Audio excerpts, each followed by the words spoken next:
Michael, here we are, spectacular venue over here at Cockatoo Island. Tell me a bit about your business. Tell me a bit about why we're here. I run a small business called Wats on Tap. We do mobile bar hire and beverage catering for corporate events, functions, festivals. I began the business in 2009 in my parents' garage. Started off with one bar. I worked full time. It was a business on the side, I guess. Slowly built the business up to progress into doing it full time. And yeah, 4 years on, here we are. Got 3 staff, a team of bartenders, over 20 bars, and yeah. It's an amazing entrepreneurial story. So tell me, where did the idea come from to start with? I guess the idea initially came from when I'd go to birthdays or weddings or engagements, and you'd see bartenders there at the bar with an ugly trestle table and a black cloth, and I thought there's got to be a better way to provide that service.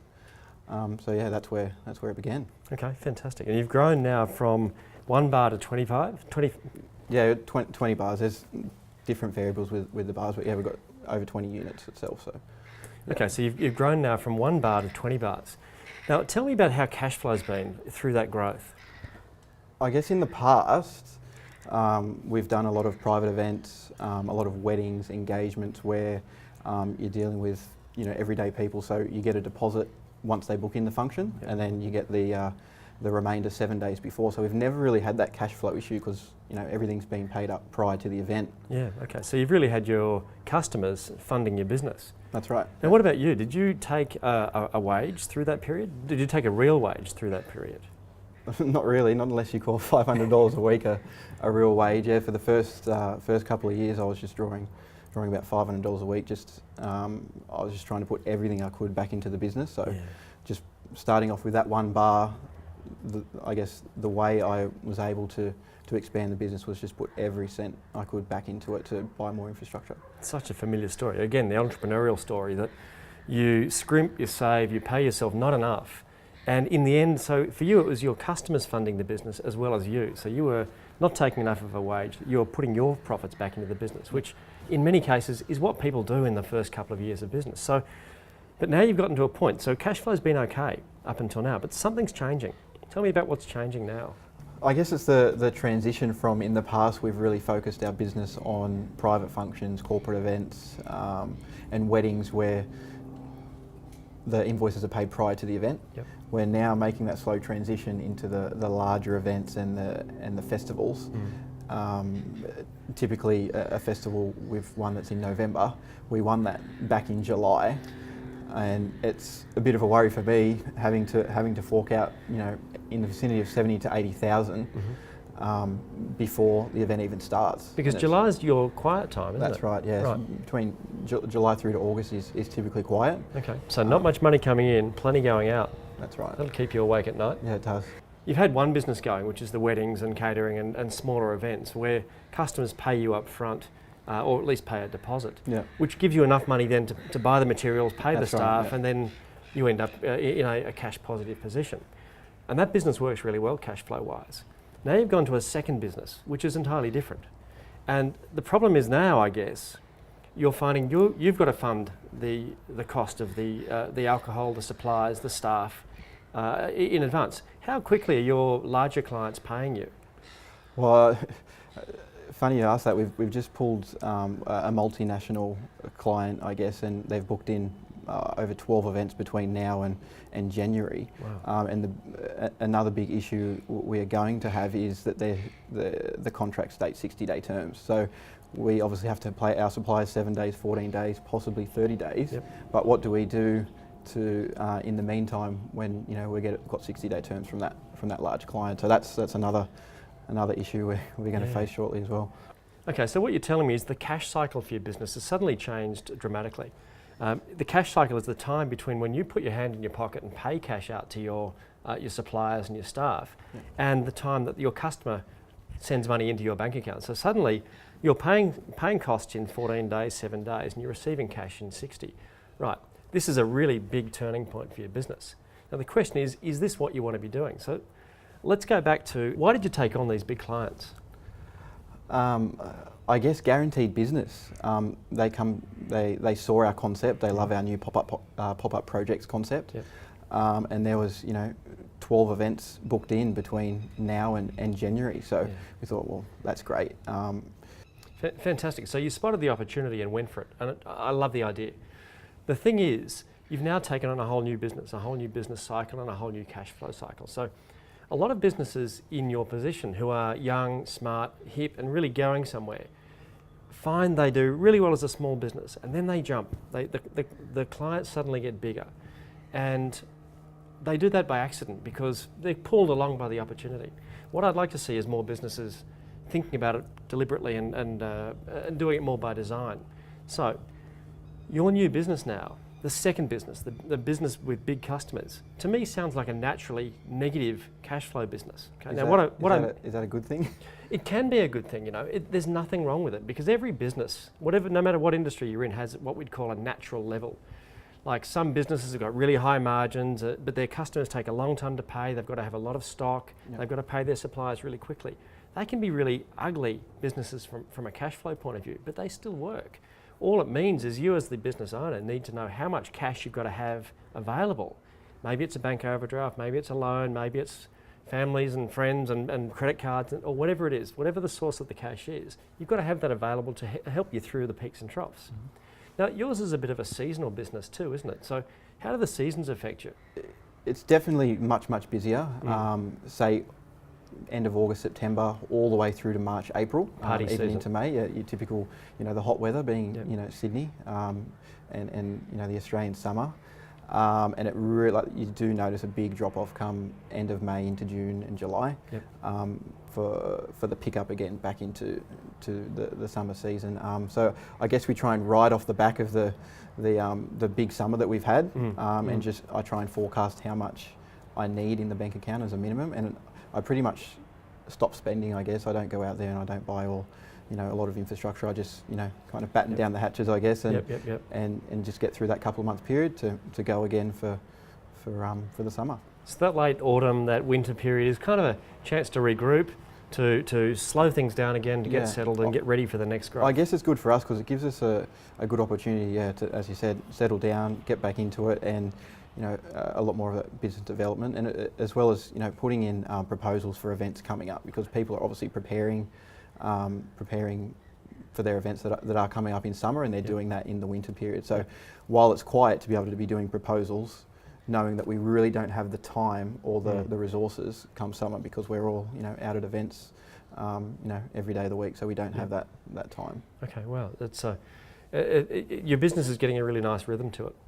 Now, I want to tell you about the things that drive cash flow, or that drive operating cash flow. So for me, there's 4 things that drive operating cash flow. One is your margin. Second thing is the level of debtors, which is how long it takes your customers to pay you. Third thing is the level of stock you've got to hold, so whatever level of inventory and alcohol and party favours and whatever else you have.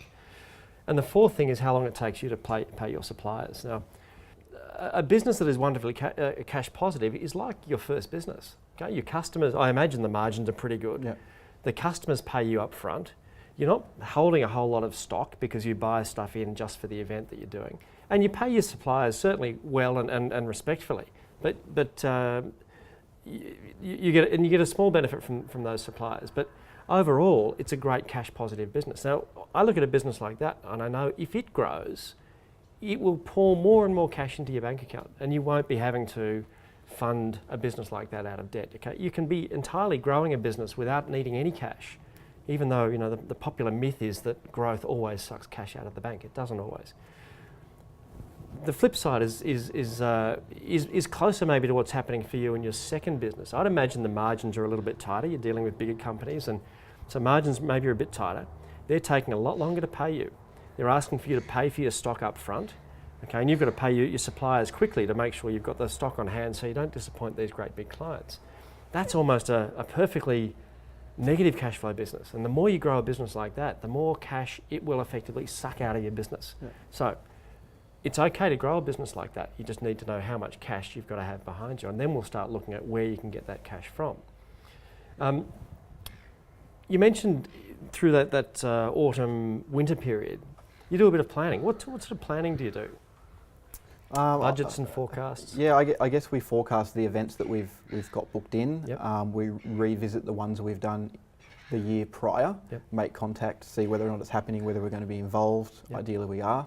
And we can forecast the events coming up, and then go into a proposal phase where we target different events, different venues for business coming into summer. Okay, brilliant. So you've got a decent planning horizon for your business. You're looking ahead a fair distance. On the operational side, that sounds great. What about the financial side? Do you run a budget? I guess in my head I have a budget. Yeah. Okay. But in terms of solid figures that we go through to this point, no. Okay. Again, a pretty typical thing for entrepreneurs on the go. One of the things I will recommend is we set up a budget. Okay, not just a budget that talks about your profit and loss, because they're easy to do, everybody can do them, but a budget that also talks about your cash flow. Okay, because what would be nice to know is how much cash you can expect to have in the bank in December this year. If you know that 6 months in advance your bank account's going to be drained or will even potentially go negative, you can do something about it now. Yeah. Okay, go and talk to a bank, do some planning, or design your business growth around the way you want to generate cash flow. And I guess, in the past we haven't had to worry about that because we've had our clients pay up front, but making that transition now into the larger events and festivals, we'll have to think about that more for the future. Well, it's a great time to be talking about it now. I'd much rather be talking to you about this now than in 12 months' time. That's when you say, where's my money gone? Yeah. Okay, so Michael, up until now you haven't taken on any debt. Tell me, what's behind that? I guess initially when I began the business, the whole idea was to build it slowly, so I didn't have to get a bank overdraft or a business loan or a loan from a family or friend. And I guess I'd like to stick to that. 4 years on, we're still at that stage, and I'd like to think that we can stay like that. You can keep going like that. Yeah. Okay. And look, it's a great way to start, and quite often it's hard to get a bank or someone else to finance a young, small business. It's really a good idea in someone's head. Yep. You've almost got to prove yourself for a couple of years before you could reliably go out and find some funding. But what about now? Because the business has changed. So what do you think about taking on debt now? I guess obviously everyone would prefer not to have to, but if it gets to the point where I've got all these events on and the cash flow is an issue, then I'm happy to I guess look at a bank overdraft situation. I'm not quite sure. I haven't had that issue in the past, so that's something we're exploring now. Okay, great. Look, I mean, to me, debt's a good thing. A debt used properly allows you to grow a business. It gives you some leverage. Okay, so you can buy assets that you wouldn't otherwise have been able to buy, and that gets you into bigger contracts and bigger jobs and bigger opportunities. So, for mine, it's not a bad thing, provided you know that you can pay the money back and you'll have the cash flow in order to pay it back. So, I think you're on the right track, talking about bank overdrafts or talking about some degree of funding. But one thing I might talk about is, if you are going into this, let's call it the second business, the bigger business with the bigger customers, which is naturally cash negative. Bank overdrafts are really good for when you've got to dip into an overdraft to pay the wages or pay some bills just before a check comes in from the customer. Term. But maybe you might think about a bank, like more of a longer term loan.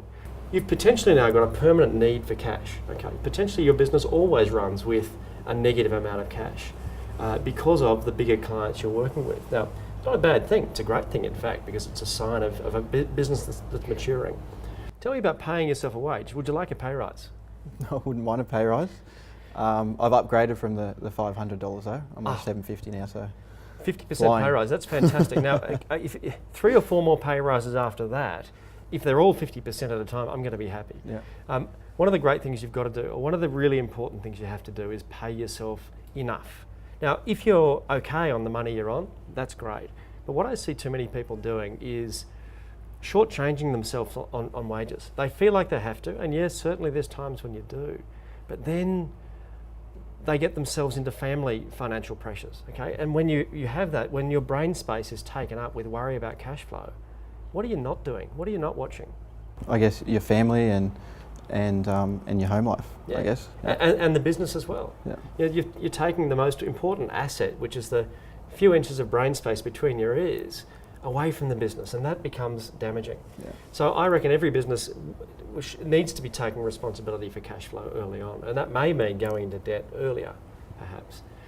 I want to talk about the CIA of cash flow. Control what you can, influence what you can, accept what you must. So when you think about the levers of cash flow for you, margin, debtors, stock levels, and creditors, what have we got to play with there? So let's talk about margin, okay. How tight, how competitive is the market? Are you finding it? It's quite competitive now.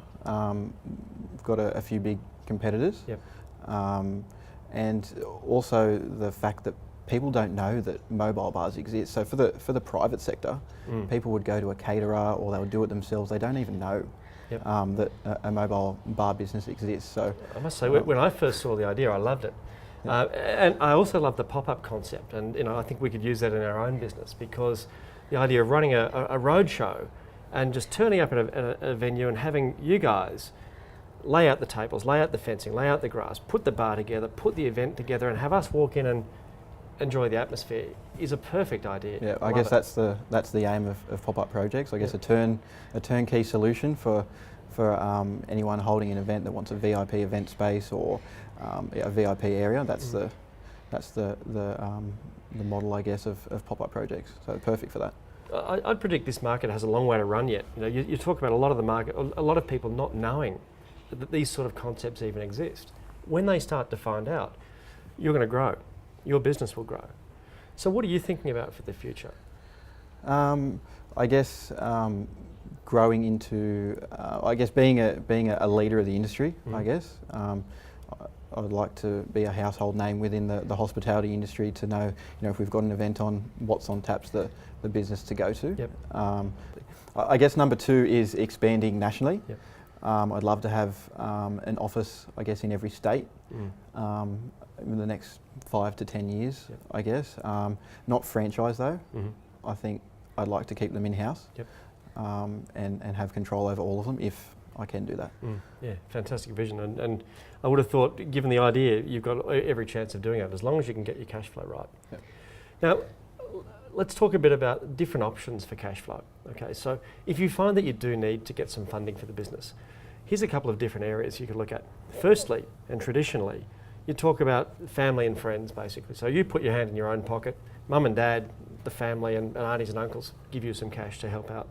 Second level, I guess, is things like credit cards, short-term funding, really short-term loans, which just help you, before you're able to get an overdraft, just help you out through tough times.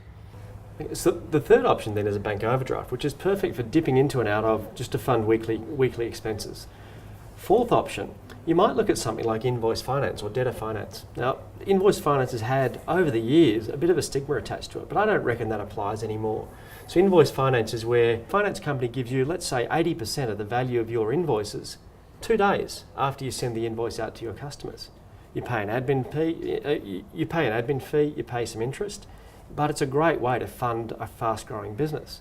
So that's an option maybe that will work for you. I did not even know that existed.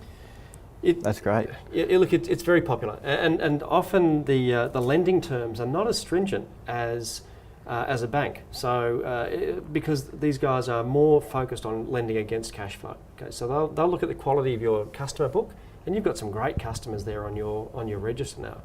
So that will help very much in any lending decision. Okay. The fifth option really is then the longer term business loans. If you have a business that now has to have a hardcore debt balance inside it, a long-term loan's the perfect way to fund that sort of thing. Because what you want to try and do when you're getting funding is match the length of the debt to the length of time you're going to be using the money for. So if you're investing in long-term assets and infrastructure and all sorts of things, maybe a long-term loan will match better the funding or the payment profile on that sort of thing. Invoice finance, is there any catches with it? It sounds too good to be true. Well, it actually works really well. So the way it works is you send an invoice out to your big customer. Let's say it's $50,000. Yep. Within 2 days, you'll receive 80% of that money. So $40,000 in your bank account, your cash to use as you like. You'll pay an admin fee, and maybe it's 0.7%, 0.8%, depends on the terms, I'm sure. And then you'll pay interest. Maybe it's 10, maybe it's 11, maybe it's 9%. Again, depends on the deal, but it's not that much more expensive.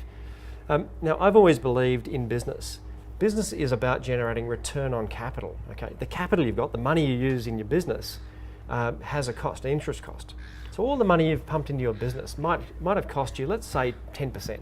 You might pay 10% interest if you had to borrow that money. If you can generate 20% return, or 30%, or 40% return on the money, for mine, the level, whether interest is 9 or 10 or 11% doesn't make so much difference. If you can do something really smart with that money and turn it into a great return on capital, I'm not so worried about the interest cost, okay? So if you need some access to funds, it's a great way to work. Yeah, that's great. I have to have a look into that. It's certainly worthwhile. It's great when you're growing a business.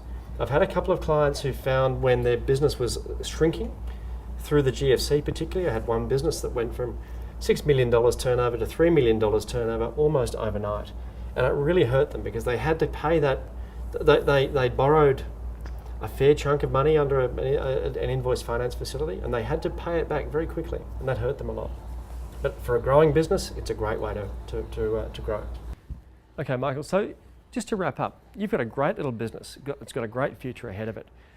You're making some good profits, but here's a couple of things I'd recommend. Number one, get a good forecast in place so that you're forecasting your cash flow as well as you're forecasting your operations.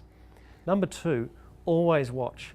Watch that those customers are paying you in 60 days, that they're not stretching out to 65 and 70 and 80.